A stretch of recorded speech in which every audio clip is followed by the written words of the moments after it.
kasih berjamaah gitu. Iya. Hampir tahu noyang anjing mana anjing.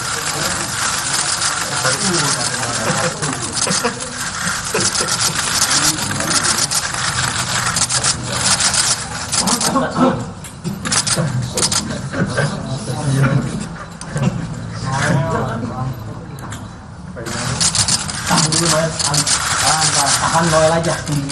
Cacing dulu, makanya cacing. Nangis lo. Dia nangis. Dia nangis.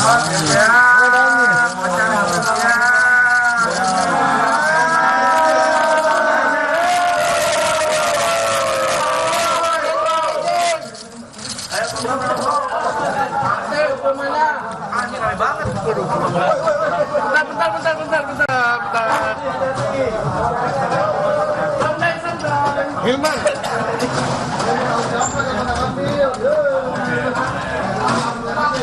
Tohan, balikin kursinya Tohan.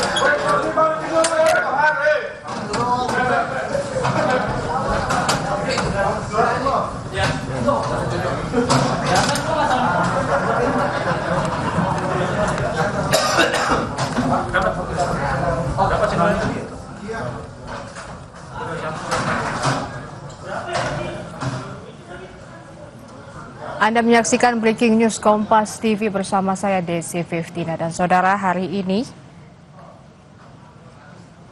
pemeriksaan terhadap Wakil Menteri Ketenagakerjaan atau Wamenaker Immanuel Ebenezer atau yang biasa disapa dengan Noel masih dilakukan KPK usai operasi tangkap tangan.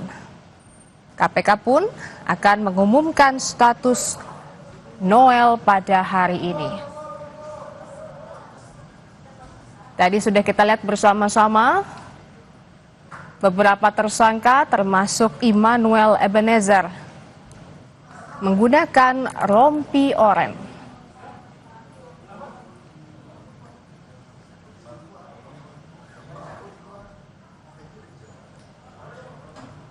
Dan saudara, penetapan status itu dilakukan siang ini lantaran KPK kemarin memeriksa 14 orang yang diamankan.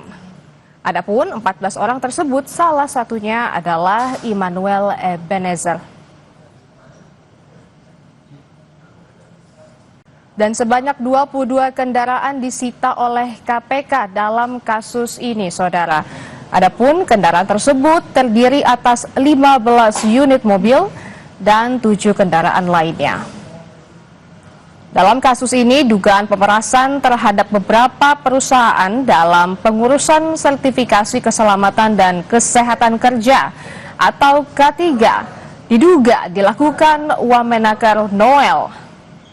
Dan KPK pun menyebut Noel diduga telah melakukan pemerasan tersebut sejak lama.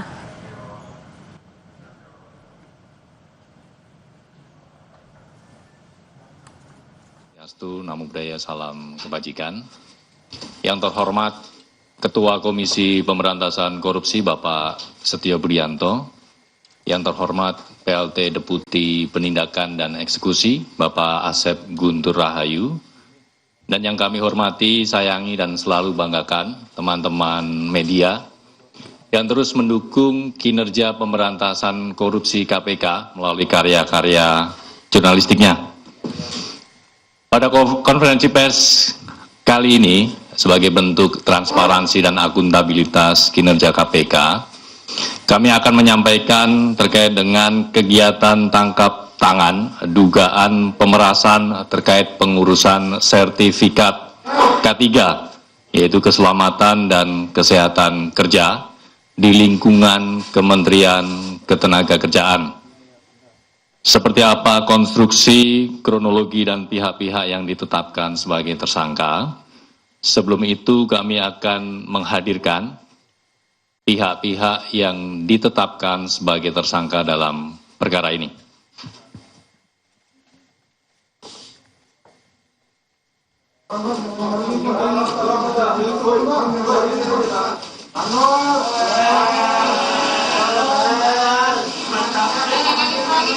Malu-maluin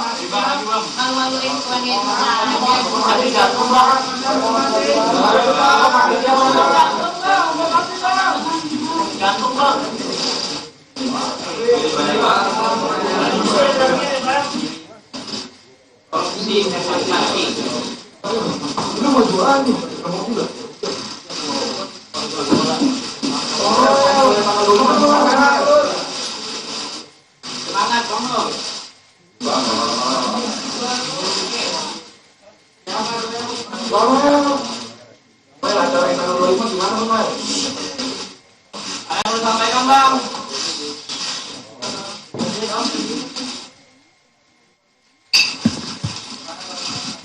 Cukup teman-teman?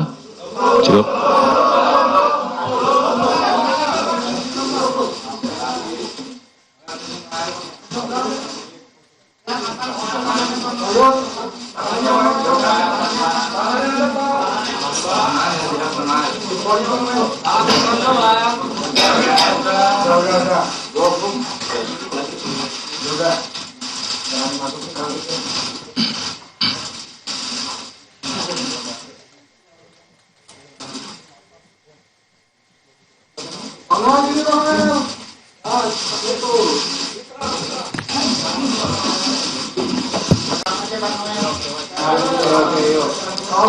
Sudah cukup?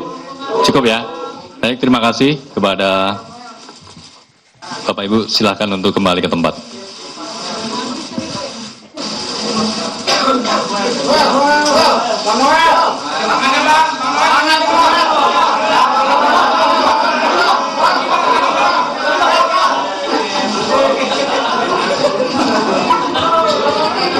Baik, terima kasih teman-teman media. Kita akan kembali terkait dengan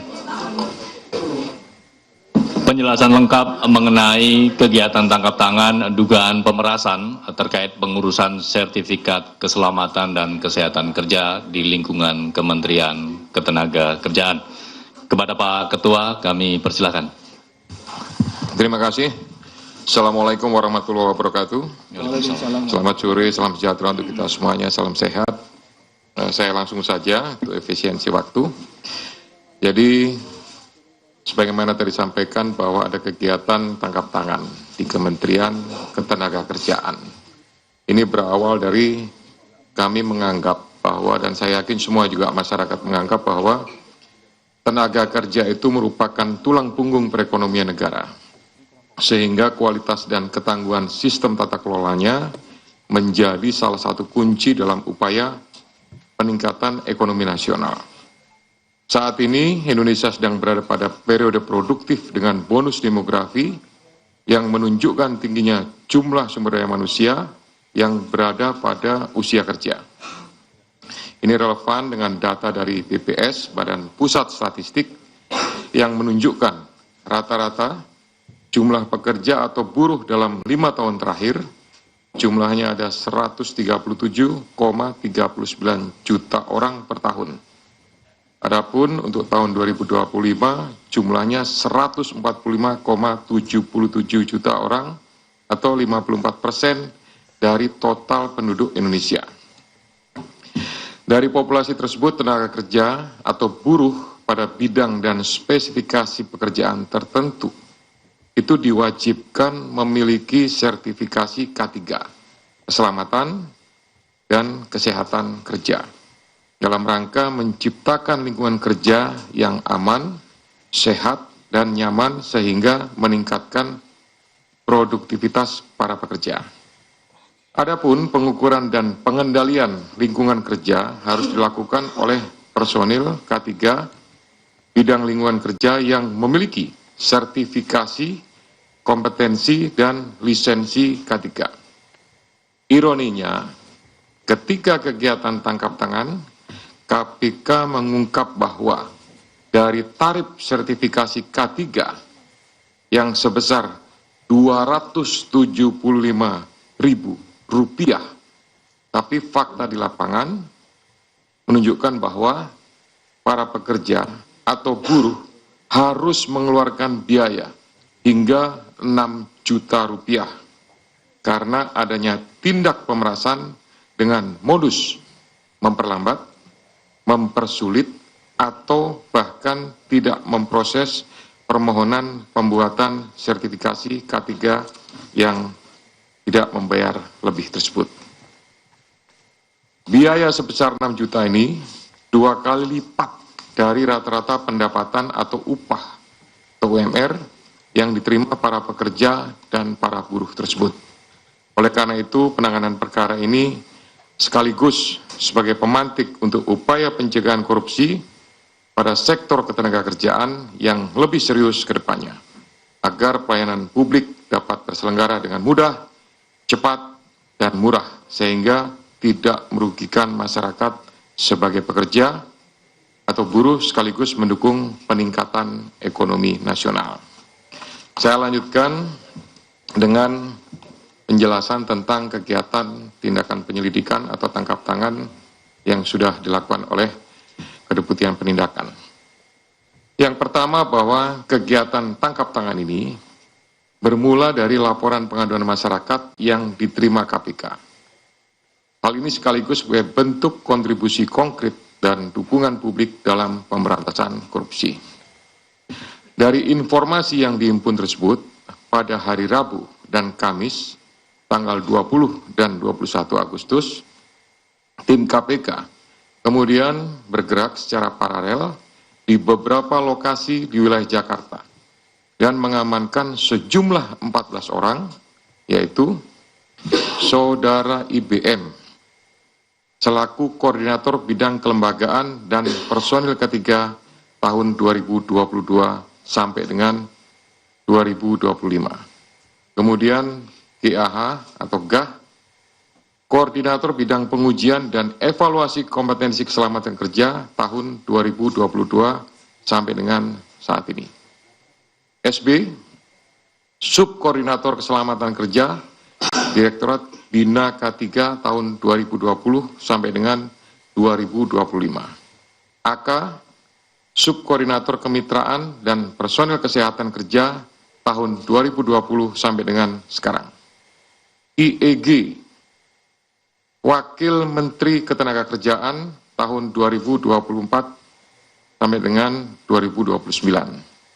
FRZ, selaku Dirjen Binwasnaker dan K3 pada atau sejak Maret 2025 sampai dengan sekarang. HS, Direktur Bina Kelembagaan tahun 2021 sampai dengan Februari 2025. SKP, Subkoordinator, kemudian SUP, Koordinator juga, kemudian ada TEM, ini adalah pihak PT, perusahaan jasa PT Kem Indonesia, kemudian MM dari perusahaan jasa juga PT Kem Indonesia, dan Direktur Bina Kelembagaan tahun 2021. Yang lainnya karena tidak terkait maka tidak dilakukan pemeriksaan.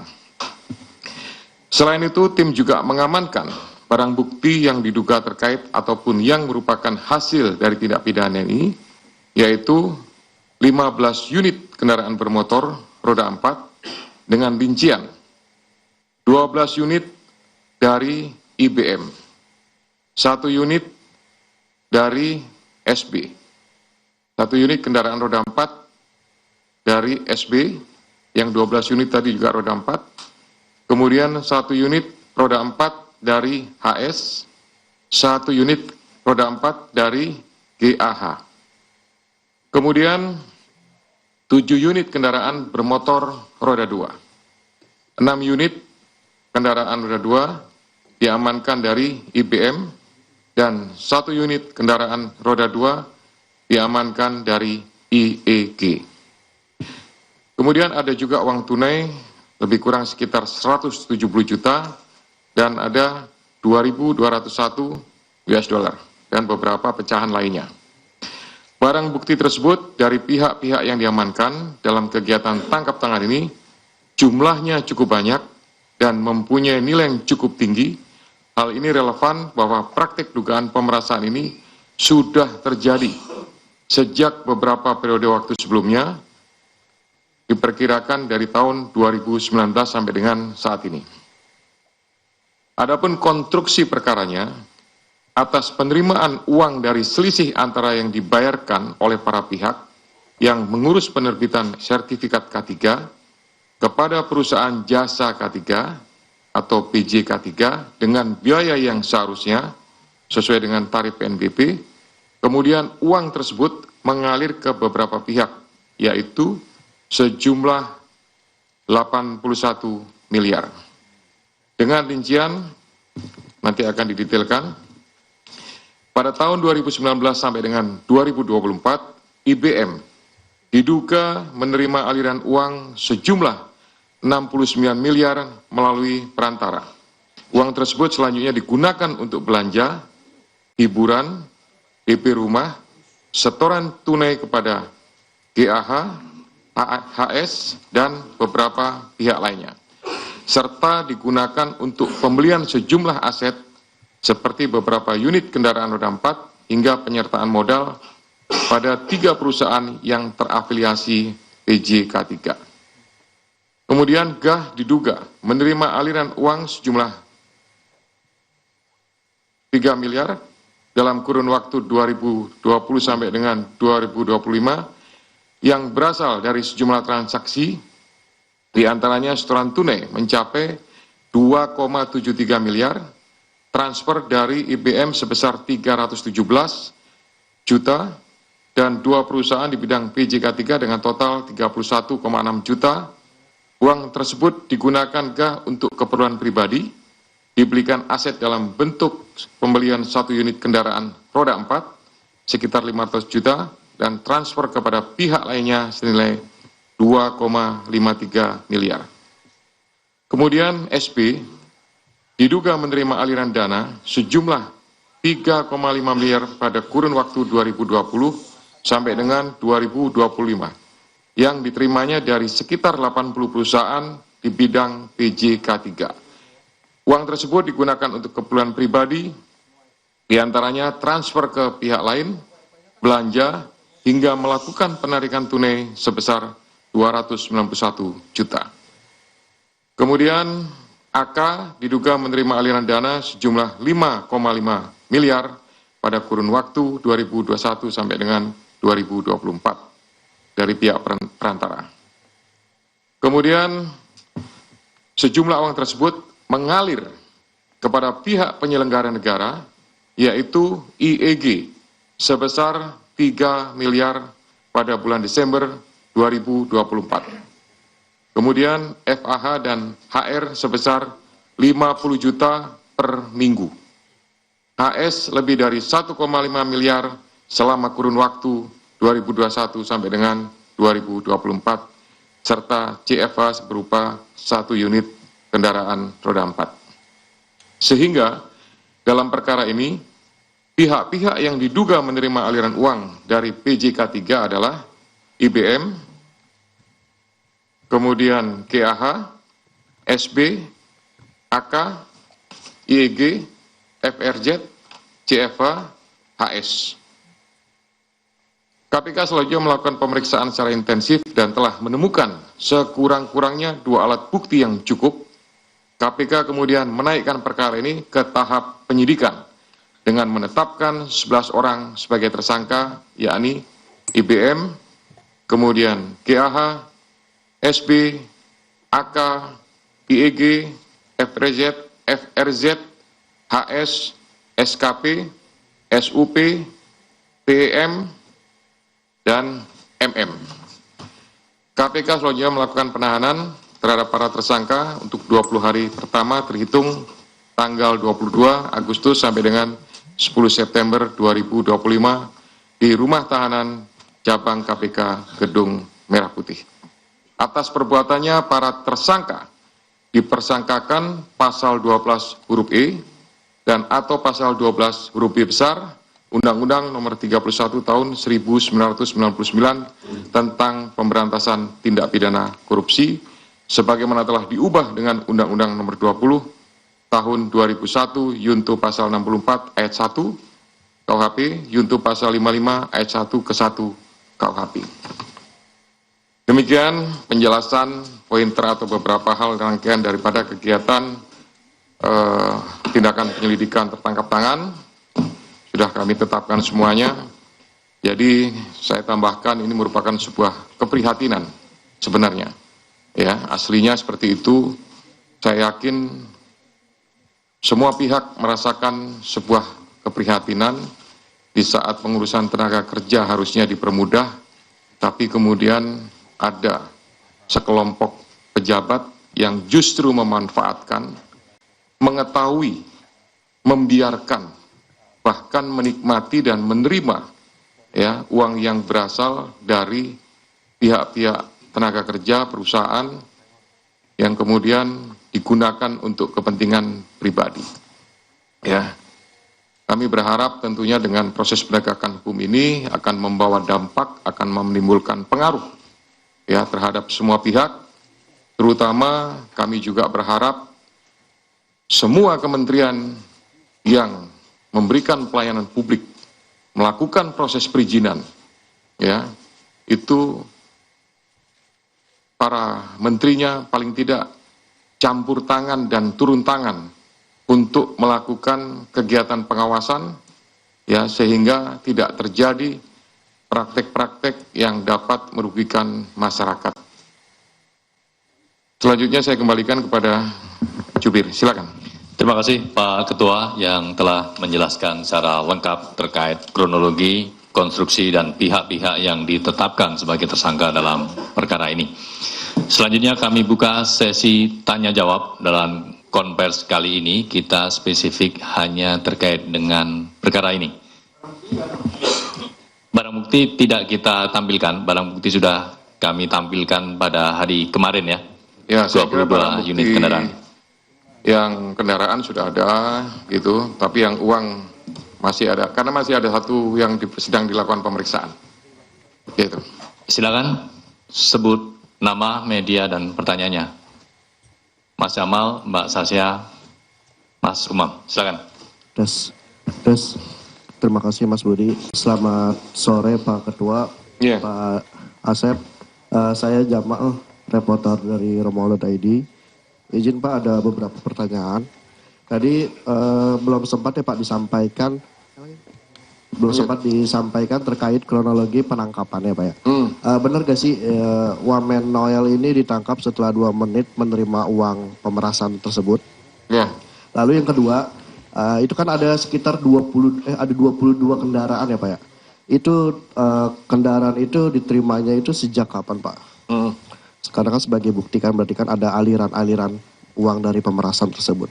Lalu yang ketiga, ini beredar Pak di media sosial adanya tudingan-tudingan miring terkait OTT Noel ini sebagai pengalihan isu terhadap dugaan keterlibatan Gubernur Sumatera Utara Bobi Nasution dalam perkara suap proyek Jalan Sumut.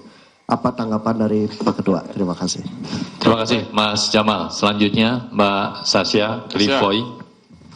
Selamat sore Pak Ketua, Pak Deputi, dan Mas Budi. Izin Pak, saya Tasya dari VOI. Mau tanya, itu kan kendaraannya ada banyak ya Pak, dan hitungannya kan OTT itu cepet gitu, dan ini termasuk kayak OTT yang paling banyak buktinya, kalau saya ingat gitu. Nah ini tracingnya itu sejak kapan sih Pak, kalau boleh tahu? Itu yang pertama. Terus yang kedua, tadi kan juga disebut ini adalah permainan lama yang sudah ada gitu.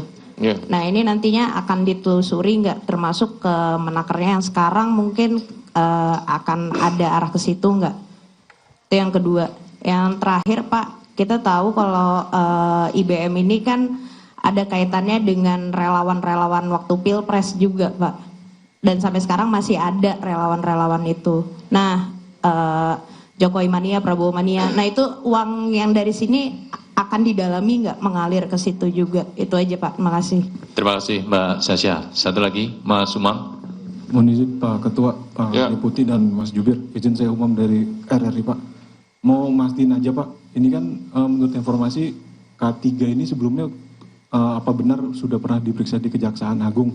Kalau memang benar, apakah KPK akan mengambil alih kasus, kan karena ini OTT gitu Pak. Terus yang kedua, Mau tahu Pak alasannya kenapa digunakan pasal pemerasan, kenapa nggak digunakan pasal suap, apalagi kan mereka-mereka ini kan penyelenggara negara ya Pak, dan nominalnya cukup besar gitu.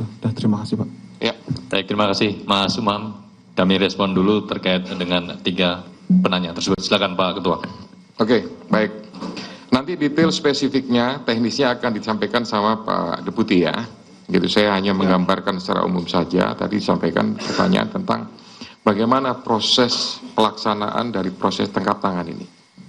Jadi yang kami dapatkan pertama adalah proses serah terima uang antara perusahaan jasa terhadap koordinator, gitu.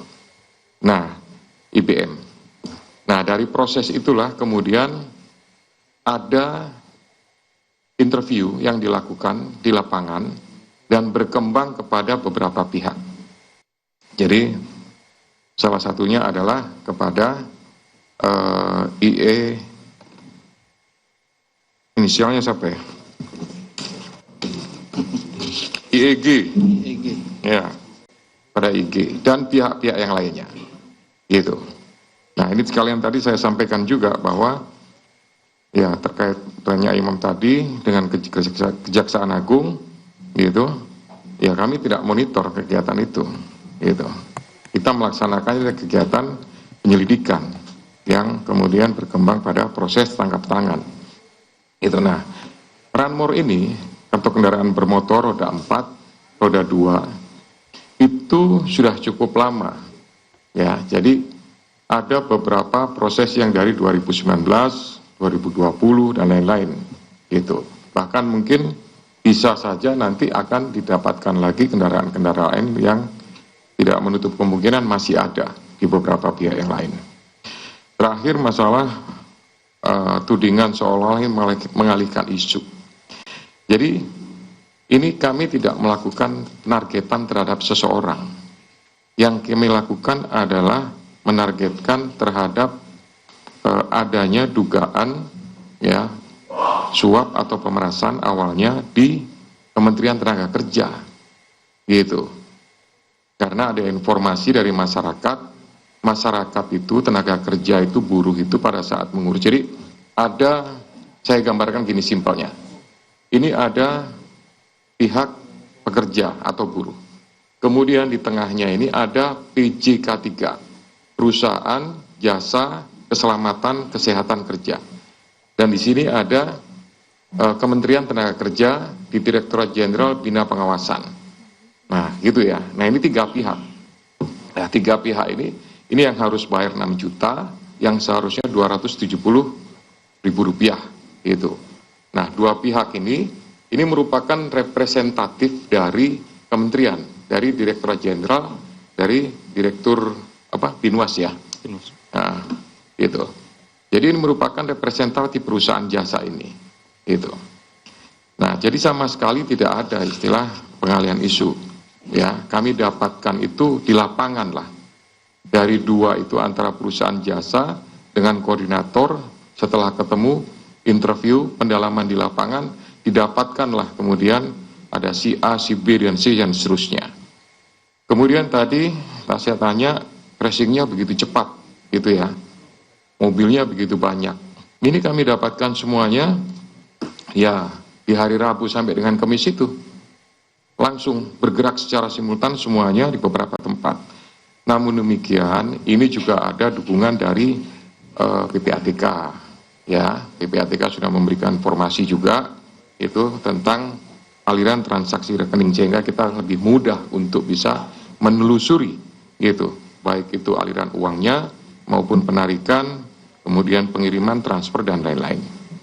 Kemudian bagaimana dengan pemain-pemain yang lama atau mungkin pegawai-pegawai yang lama? Nanti akan dilakukan pendalaman sama Pak Deputi ya, sama Kasatgas Penyidikan, karena akan pasti ditarik mundur ke belakang sampai dengan di awal tahun 2019. Termasuk juga mungkin apakah ada uang-uang itu yang mengalir? Sementara tidak ada. Sementara yang ada adalah kepada IEG tadi hanya 1 unit motor roda 2, kemudian uang lebih kurang sekitar 3M. Gitu. Saya kira yang Mas Imam tadi udah saya jawab juga ya. Gitu. Baik, Pak Deputi silakan tambahannya. Terima kasih pimpinan. Baik, kami tambahkan, ini mungkin sekaligus kita kronologisnya saja biar rekan-rekan terjawab semuanya.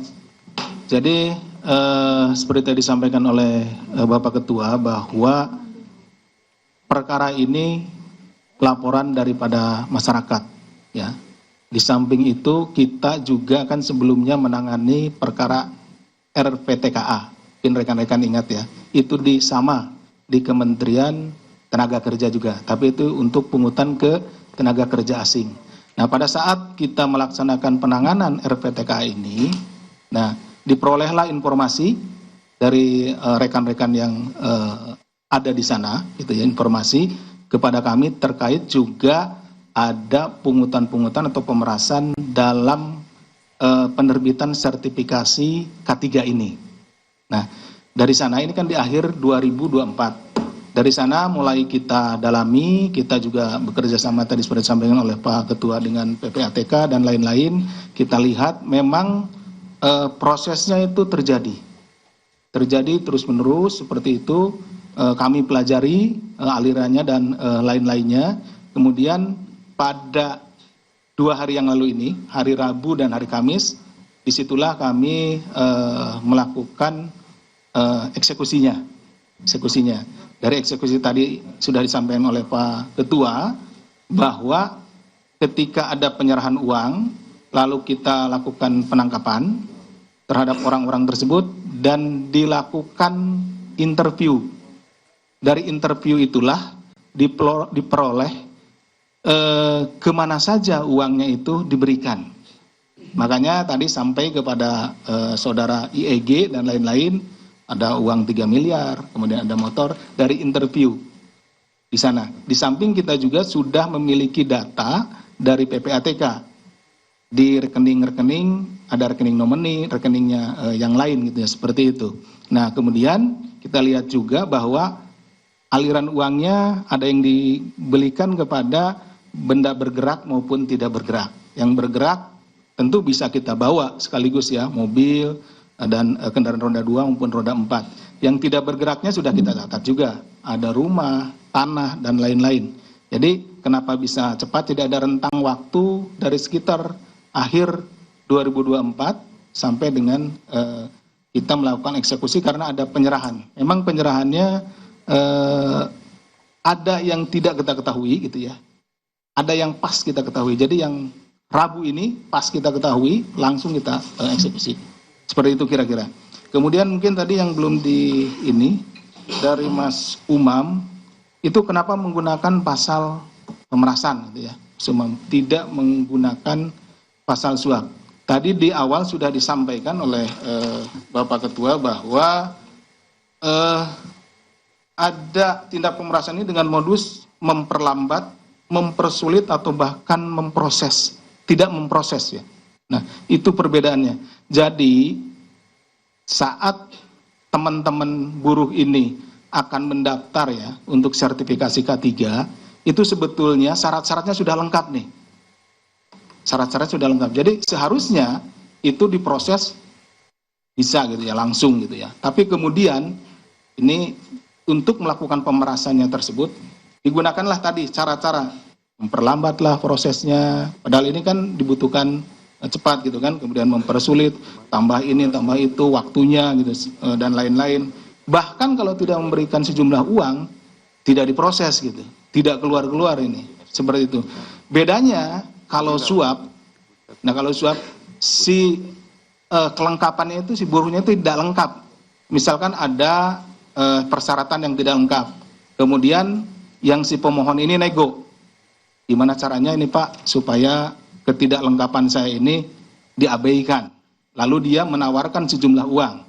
Nah, si petugas menerima itu dan kemudian diluluskan. Nah, ini berbedanya di situ, perbedaannya. Kalau yang ini, karena memang sudah lengkap, nah tapi dia melakukan pemerasannya dengan cara-cara 3 tadi. Mempersulit, kemudian memperlambat, bahkan tidak memproses.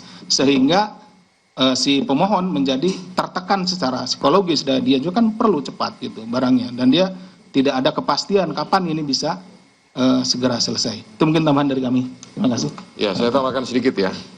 Jadi penempatan PJK 3 itu, gitu. Sebenarnya di awal itu dikelola oleh balai besarnya Kementerian Tenaga Kerja.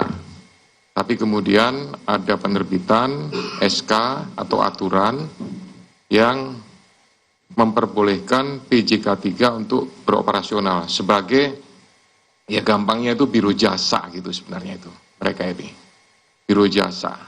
Makanya posisinya saya gambarkan tadi, dia ada di tengah, dia merupakan representatif dari Kementerian Tenaga Kerja untuk menerima permohonan pengurusan K3 dari PT-PT, dari perusahaan-perusahaan yang di situ ada tenaga kerja, ya, ada buruh, ada pekerja dan lain-lain.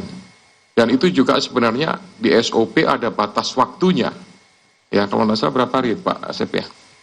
Penerbitan itu. Gitu. Iya, kurang lebih sekitar 1 minggu sampai 10 hari kerja lah, kurang lebih gitu ya. Nah, itulah kemudian dilakukan, mereka memperlambat itu, kemudian mempersulit, bahkan tidak menerbitkan K3-nya.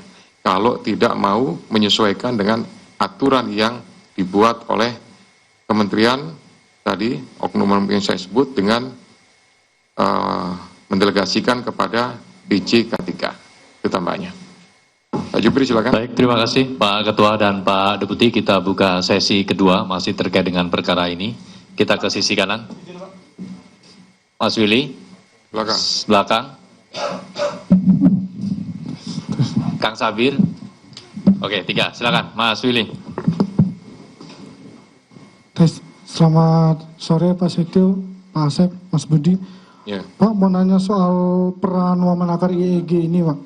Dia ini sebenarnya kan menerima 3M dan juga kendaraan roda 2 1 unit. Nah, kalau boleh tahu peran dia di dalam kasus ini, apakah dia cuma menerima saja atau dia ada menggunakan jabatannya untuk melindungi pihak-pihak tertentu? Lalu ada juga yang disebutkan dalam penerima FAH dan HR kalau nggak salah. Nah, kira-kira mereka tidak jadi tersangka. Nah, ini boleh penjelasan lebih lanjutnya, kan ibaratnya IEG dan beberapa orang lainnya menerima, 2 orang ini kenapa menerima tapi tidak jadi tersangka. Lalu mau nanya sedikit soal kendaraan sitaan ini, Pak. Kan cukup beragam walaupun nggak didetailkan, tapi jumlah yang tercantum lebih banyak yang dipamerkan kan, 22 yang tercantum cuma beberapa. Kalau untuk mobil-mobil mewahnya seperti GTR dan lain-lainnya, itu kira-kira afiliasinya ke siapa ya waktu penyitaan? Terima kasih, mungkin itu aja Pak Setio. Baik, terima kasih Mas Willy. Ya Mas, terima kasih. Saya Zulfakar dari Berita 1 TV. Mungkin boleh diperrinci pemerasannya ini dari perusahaan mana, atau misalnya seperti pihak swasta atau bahkan juga PJK 3 kan juga bisa dari perusahaan asing atau seperti apa, boleh diperinci. Lalu ini kan OTT pertama di kementerian begitu ya Pak, koordinasi dengan pihak istana sendiri ataukah bagaimana, adakah kesulitan di situ? Dan selain penetapan tersangka tadi, apakah KPK akan masih mendalami kemungkinan tersangka-tersangka lain Pak? Terima kasih. Terima kasih Mas Zulfikar. Mas Sabir. Assalamualaikum warahmatullahi wabarakatuh. Pak Ketua, Pak Asep. Ini saya mau lanjut nanya soal pasal 12 huruf E, dan ini kan disangkakan pasal gratifikasi begitu ya. Seingat saya Pak, selama 15 tahun begitu, KPK jarang sekali menerapkan pasal 12 huruf E, pemerasan dalam jabatan, terkait dengan OTT. Tadi kan memang sudah dijelaskan. Kemudian ada pasal 12B besar.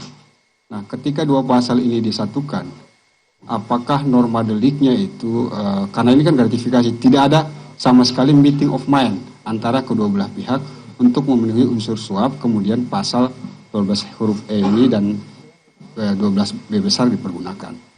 Berikutnya, dalam konteks OTT, tentu ada surveillance dan tapping. Nah, pertanyaan saya, apakah dari bukti barang bukti elektronik, typing dan sebagainya itu kemudian unsurnya itu hanya pasal 12 E dan B, jadi tidak ada unsur menggerakkan dalam jabatannya, dalam artian kesepakatan antara kedua belah pihak, kemudian ini ditetapkan. Yang ketiga, berbicara dengan pasal 12B besar, itu kan sebenarnya ada ikutannya, bukan hanya penerimaan saat itu, tapi ada penerimaan sebelumnya. Nah, artinya ketika ada penerimaan sebelumnya, itu ada perubahan bentuk, pengalihan, transfer, membelanjakan, dan sebagainya. Konstruksinya adalah pasal 3 atau pasal 4 TPPU. Nah, saya menanyakan apakah juga mereka ini yang sudah ditetapkan berpotensi untuk itu. Yang terakhir soal tersangka GAH. Ini kan yang bersangkutan koordinator ya. GAH itu koordinator bidang pengujian dan evaluasi kompetensi. Nah, tadi tidak dijelaskan secara spesifik apa peran yang bersangkutan gitu. Apakah juga dia ikut turut serta melakukan pemaksaan atau mengintimidasi dan lain sebagainya. Kemudian ketika ada intimidasi, maka perusahaan mana? Terakhir dari saya, kemarin konferensi pers Mensesnek itu menyebutkan bahwa Presiden menerima laporan terkait OTT ini. Nah, pertanyaan saya sederhana Pak, apakah pimpinan KPK benar melaporkan terkait OTT ini dan penetapan tersangka, karena ini wamen ya, maksudnya anggota kabinet pertama di era Prabowo, itu ke Presiden Prabowo. Karena ada pernyataan dari Mensesnek bahwa Presiden menerima laporan. OTT kan KPK yang lakukan Pak. Jadi tidak mungkin bukan dari KPK yang melaporkan kan. Nah, level institusional maka hubungannya antara pimpinan lembaga dengan pimpinan negara gitu. Apakah pimpinan KPK melaporkan itu? Kemudian mengapa melaporkan dan apa isi penyampaian laporan itu? Terima kasih. Baik, terima kasih Kang Sabir. Kami respon 3 pertanyaan terlebih dulu. Ya, nanti tambahannya dari Pak Asep ya, gitu. Jadi tadi sebenarnya di awal sudah saya sampaikan dari peran IIG itu adalah dia tahu dan membiarkan, bahkan kemudian meminta, gitu. Jadi artinya itu proses yang dilakukan oleh para tersangka ini bisa dikatakan sepengetahuan itu oleh IIG. Nah, kemudian tadi pertanyaan berikutnya ya, untuk ke istana apa segala macam tidak ada. Gitu. Jadi tidak ada kami melakukan koordinasi dalam proses pelaksanaan kegiatan ini pastinya karena sifatnya adalah tindakan penyelidikan ya, semuanya silent dilakukan secara tertutup gitu. Kemudian pendalaman terhadap tersangka yang lain tentu nanti berdasarkan dari hasil pemeriksaan. Ya, apakah masih ada, kemudian yang tahun-tahun sebelumnya. Nah, kemudian untuk yang penerapan pasal 12 huruf E ini, ya, ini memang proses eksposnya cukup lama, gitu. Ada diskusi, ada argumentasi dan lain-lain, sampai kemudian diputuskan penerapan pasal tersebut, gitu. Nanti di spesifiknya Pak Asep lah yang akan menjelaskan, gitu. Namun demikian, ini memastikan bahwa ya sudah sekian lama yang tidak pernah ada ya untuk OTT dengan menggunakan pemerasan, biasanya suap gitu. Tapi ini merupakan terobosan yang menurut saya justru akan bisa memberikan keberanian kepada masyarakat. Kalau merasa diperas, merasa dipaksa dalam proses pelayanan publik, ini bisa dilaporkan. Gitu. Jadi saat pejabat yang memiliki kewenangan, kekuasaan, tetapi menyalahgunakan dua hal tersebut, maka masyarakat itu bisa melaporkan ya kepada KPK, kepada aparat penegak hukum untuk dilakukan proses penegakan hukum. Gitu. Pak Asep, silakan tambahkan. Terima kasih pimpinan. Menyambung dari yang disampaikan oleh Bapak Ketua, ini agak melompat ya langsung ke yang Mas Sabir dulu. Jadi benar bahwa selama ini kebanyakan, bukan tidak pernah, 12E itu juga ada pernah beberapa kali. Nah, kalau kita melaksanakan penyelidikan yang kemudian setelah menemukan bukti-bukti dilakukan tangkap tangan, itu orang selalu berpikir bahwa ini penyuapan, menggunakan pasal-pasal suap, di mana penyuapan itu antara pemberi maupun penerima itu sama-sama kita proses, gitu yang itu.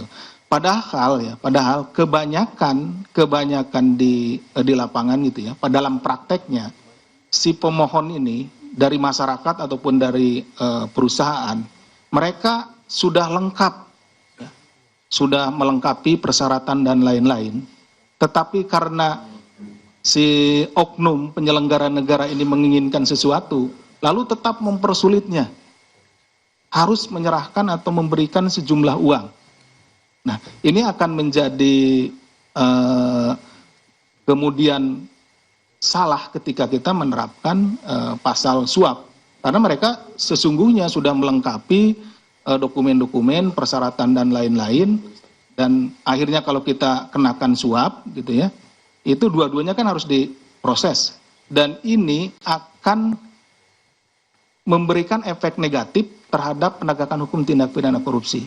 Pertama, salah penerapan pasal. Yang kedua, menjadi keengganan bagi para pihak. Nih, yang sebenarnya mereka kan diperas nih. Saya takut lapor. Kenapa? Karena nanti kan diterapkan pasal suap. Saya jadi tersangka juga gitu kan. Nah, seperti itu. Padahal kalau dengan pasal pemerasan, yang menjadi tersangka adalah pihak. Komisi Pemberantasan Korupsi KPK menetapkan Wakil Menteri Ketenagakerjaan Immanuel Ebenezer dan juga 10 orang lainnya sebagai tersangka dalam kasus pemerasan terkait pengurusan sertifikasi keselamatan dan kesehatan kerja atau KPK. Modusnya adalah pemerasan atau K3, maksud kami modus pemerasannya adalah buruh diminta untuk membayar uang lebih dari tarif yang sudah ditetapkan, di mana tarifnya ada 275.000, namun buruh diminta untuk membayar 6 juta rupiah per orang, padahal kalau per perusahaan, padahal angka ini 6 juta ini adalah angka 2 kali lipat daripada UMR yang ditetapkan. Wakil Menteri Ketenagakerjaan Immanuel Ebenezer ini disebut tadi oleh Ketua KPK Setio Budianto menerima uang suap sebesar uang 3 miliar rupiah